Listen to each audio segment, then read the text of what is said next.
শুনুন মন দিয়ে, এই ভিডিওটা কোনো এন্টারটেনমেন্ট নয়। এটা 30 দিনের লাইফ চেঞ্জিং রুটিনের অংশ। যদি আপনি এখনও নিজেকে হারিয়ে ফেলেন, ওভার থিঙ্কিং করেন, ডিসিপ্লিন ধরে রাখতে না পারেন, তাহলে আজকের এই 5 মিনিট আপনার জন্য খুবই গুরুত্বপূর্ণ। কথা শেষ না হওয়া পর্যন্ত কোথাও যাবেন না। আর হ্যাঁ, যদি আপনি 30 দিনের লাইফ চেঞ্জিং রুটিন সিরিজের ডে 1টা মিস করে যান, তাহলে আমি আই বাটনে ডে 1 এর লিঙ্ক আমি দিয়ে দেব। ক্লিক করে অবশ্য দেখে নেবেন, অথবা আমার ডেসক্রিপশন চেক করেও আপনি ডে 1 এর লিঙ্ক দেখতে পারবেন। মাইন্ড রিসেট টপিকের আজকের বড় একটা কারণ হলো মন শান্ত না থাকা। চলুন একটা প্রশ্ন দিয়ে আমরা শুরু করি। আপনি কি এমন একজন মানুষ যার বাইরে থেকে সবকিছু ঠিকঠাক মনে হয়, কিন্তু ভেতরে ভেতরে যেন একটানা শব্দ চলছে? চিন্তা, ভয়, অজানা অস্থিরতা, মন একদমই শান্ত নেই। রাতে শুয়ে পড়েন কিন্তু ঘুম আসে না। মোবাইলটা আপনি নেন, আবার তুলে রাখেন। একটা কথাই মাথায় ঘোরে, আমি ঠিক কোথায় ভুলটা করছি। এই ভিডিওটা শেষ হওয়ার আগেই আপনি বুঝে যাবেন মন শান্ত না থাকার আসল কারণ। আপনি যেটা ভাবছেন সেটা একদমই না। কিন্তু সাবধান, এই সত্যটা আপনাকে অস্বস্তিতে ফেলতে পারে। চলুন আমরা আজকে জানবো মন অশান্ত মানেটা কি। মন অশান্ত মানে কি শুধুই দুঃখ? না, একদম না। মন অশান্ত মানে সব আছে তবুও তৃপ্তি নেই। হাসি আছে কিন্তু আনন্দ নেই। কাজ করছেন কিন্তু শান্তি নেই। ভবিষ্যৎ ভাবলে বুকটা ভারী লাগে। নিজেকে প্রশ্ন করেন, এটাই কি জীবন? আপনি একা নন। আজকের 10 জন যুবকের মধ্যে 8 জনের মন শান্ত নেই, কিন্তু কেউ বলে না, কারণ আমরা শিখেছি সব ঠিক আছে বলতে। আচ্ছা বলুন তো, আপনার মন কি সত্যি অশান্ত, নাকি আপনি চুপচাপ ক্লান্ত? দুটোর মধ্যে পার্থক্য আছে। মন শান্ত না থাকার কারণ হলো সমস্যা না, মানুষও না, পরিস্থিতিও না। আসল কারণটা আপনি প্রতিদিন নিজের সাথে বয়ে বেড়াচ্ছেন। প্রশ্ন হলো, আপনার মস্তিষ্ক কিভাবে আপনাকে শান্ত থাকতে দেয় না। আপনার ব্রেনের একটা অদ্ভুত স্বভাব আছে। এটা সবসময় বলে থাকে, আর একটু ভেবে দেখো, আর একবার চিন্তা করো, যদি খারাপ কিছু হয়।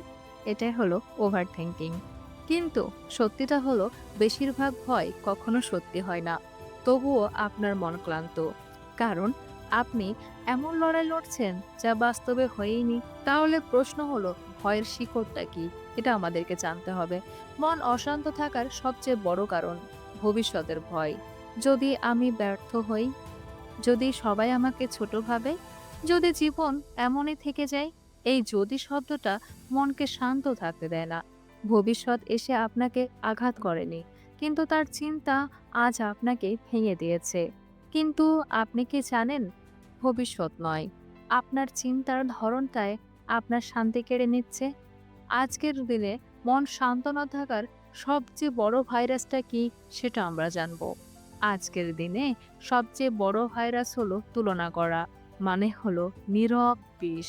এটা আমরা বলতে পারি নীরব বিষ। মোবাইল খুললেন, কারোর সাকসেস, কারোর রিলেশনশিপ, আবার কারোর লাইফস্টাইল। তারপর মনে হলো আমি পিছিয়ে পড়ছি। কেউ দেখায় না তার দুঃখ, তার ভয়, তার একাকিত্ব। আপনি শুধু হাইলাইট দেখেন আর নিজের ব্যাক স্টেজের সাথে তুলনা করেন। এই তুলনায় মনকে ধীরে ধীরে মেরে ফেলে। একটু ভাবুন তো, আপনি কি কখনো অন্যের খাবার দেখে নিজের পেট ভরে গেছে, এই কথাটা কি কখনো মনে করেছেন? না তো। তাহলে অন্যর জীবন দেখে নিজের বিচার করেন কেন? শুনুন খুব মন দিয়ে, মন শান্ত না থাকলে আপনি ঠিক সিদ্ধান্ত নিতে পারবেন না। আর ভুল সিদ্ধান্ত একদিন পুরো জীবন এলোমেলো করে দেয়। আজ আপনি যদি নিজের মনের যত্ন না নেন, আগামী দিনে আপনার মনই আপনাকে জোর করে থামিয়ে দেবে। মন অশান্ত থাকার 5টি আসল কারণ আমরা এবার জানব। নাম্বার 1, সবকিছু নিয়ন্ত্রণ করতে চাওয়া। আপনি সব ঠিক রাখতে চান, কিন্তু জীবন নিয়ন্ত্রণে আসে না। গ্রহণ না করলে মন শান্ত হয় না। নাম্বার 2, নিজের অনুভূতি চাপা দেওয়া। আপনি কাঁদতে চান কিন্তু কাঁদেন না, বলতে চান কিন্তু চুপ থাকেন। চাপা অনুভূতি একদিন অস্থিরতা হয়ে বের হয়। নাম্বার 3, অতীতে আটকে থাকা। যা বদলানো যায় না তা নিয়ে ভাবা মনকে ধ্বংস করে। নাম্বার 4, নিজের সাথে কঠোর ব্যবহার। আপনি নিজের সবচেয়ে বড় সমালোচক। নিজের সাথে দয়া না করলে মন শান্ত হবে না। নাম্বার 5, অর্থহীন ব্যস্ততা। ব্যস্ত থাকা মানে শান্ত থাকা এটা নয়। মন বিশ্রাম না পেলে শান্তি আসে না। এই কারণগুলো জানলেই হবে না। আসল প্রশ্ন, কিভাবে মাইন্ড রিসেট করবেন? ১ নম্বর হলো ভাবা বন্ধ করুন আর দিক বদলান। চিন্তা আসবে, কিন্তু প্রশ্ন করুন, এই চিন্তাটা কি আমার কাজে আসছে? না হলে ছেড়ে দিন। স্টেপ 2, দিনে ১০ মিনিট নীরবতা। মোবাইল ছাড়া, শব্দ ছাড়া, নিজের সাথে। এই ১০ মিনিট আপনার মনকে রিচার্জ করবে। স্টেপ 3, তুলনা থেকে বিরতি। ৩০ দিনের জন্য কম্প্যারিজন বন্ধ। নিজের গতকাল আর নিজের আজ, এটাই একমাত্র আপনার তুলনা হওয়া উচিত। স্টেপ 4, অসম্পূর্ণকে মেনে নিন। সব উত্তর আজ পাবেন না, আর সেটাই স্বাভাবিক। একজন ছেলে ছিল, সারাক্ষণ হাসতো। কেউ জানতো না রাতে সে কাঁদতো, কারণ সে শিখেছিল শক্ত হতে হয়। কিন্তু শক্ত হওয়া মানে অনুভূতিহীন হওয়া নয়। যেদিন সে নিজের কষ্ট মেনে নিল, সেদিন থেকে তার মন শান্ত হতে শুরু করলো। একটা সত্য কথা বলি, মন শান্ত করার জন্য হিমালয়ে যাওয়া লাগে না। কখনো কখনো মোবাইল নামালেই হয়। মন শান্ত থাকা মানে সমস্যা না থাকা নয়। মন শান্ত থাকা মানে সমস্যার মাঝেও নিজেকে হারিয়ে না ফেলা। আপনি ভাঙা নন, আপনি ক্লান্ত। আর ক্লান্ত মানুষকে বিশ্রাম দিলে সে আবার দাঁড়িয়ে যায়। এই ভিডিও এখানেই শেষ, কিন্তু আপনার মন, ওটা এখনো আপনার অপেক্ষায়।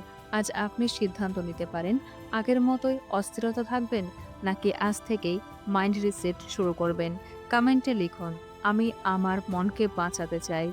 আর সাবস্ক্রাইব করুন, কারণ পরের ভিডিওতে আমরা আলোচনা করব ওভার থিংকিং বন্ধ করার সহজ উপায়। আবারও যদি মন চঞ্চল হয়, সবসময় হেলদি মোটিভ চ্যানেলটাকে ফলো করবে। ভালো থাকবে, সুস্থ থাকবে। হেলদি মোটিভ সবসময় সঙ্গে রয়েছে।